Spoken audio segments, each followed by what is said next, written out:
1,00,00,000 കൊടുത്ത് ഒരു കാറ് മേടിച്ചു. അതിന് നിങ്ങൾ എന്തോരം കെയർ ചെയ്യും, അതുകൊണ്ട് വാഷ് ചെയ്യും, അതിൽ ഏറ്റവും നല്ല ഫ്യൂവൽ ഒഴിക്കും, അത് മെയിൻറ്റെയിൻ ചെയ്യാൻ നല്ലപോലെ കാശ് സ്പെൻഡ് ചെയ്യും. ഇതിനൊക്കെ ഒരുപാട് ഇൻവെസ്റ്റ് ചെയ്യും. ഒരു 5-10 കൊല്ലം യൂസ് ചെയ്യുന്ന ഒരു സാധനത്തിന് വേണ്ടിയാണ് നിങ്ങൾ ഇത്രയും കെയർ കൊടുക്കുന്നത്. എന്നാൽ ലൈഫ് ലോങ് നിങ്ങളുടെ കൂടെ ഉണ്ടാവും നിങ്ങളുടെ ബോഡിക്ക് വേണ്ടി നിങ്ങൾ എന്താണ് ചെയ്യുന്നത്? കുറെ വറുത്തതും പൊരിച്ചതും സ്വീറ്റ്സും അൺഹെൽത്തി ഫുഡ്സും, മേലനങ്ങാതെ ഫുൾ ടൈം കിടക്കലും ആവശ്യത്തിനധികം സ്ട്രെസ്സും ഇതൊക്കെയാണ് നിങ്ങൾ കൊടുക്കുന്നത്. അല്ല, ഈ 1,00,00,000 കാറ് മേടിച്ചിട്ട് അത് ഓടിക്കാൻ നിങ്ങൾ വേണ്ടേ? Your health is your biggest asset. ഇതൊക്കെ ആരോടെങ്കിലും പറഞ്ഞു കഴിഞ്ഞാലോ അവർ പറയും ഞങ്ങളുടെ കാശില്ല, അതില്ല, ഇതില്ല എന്നൊക്കെ.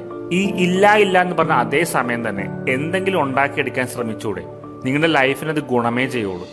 So whatever you do, ഇതൊക്കെ എൻജോയ് ചെയ്യാൻ ജീവനോടെ നിങ്ങളും കൂടെ ഉണ്ടാവണ്ടേ?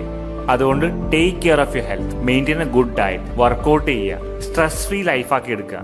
ബിലീവ് മീ, ഈ എഫേർട്സ് ഒന്നും വേസ്റ്റ് ആയി പോകില്ല.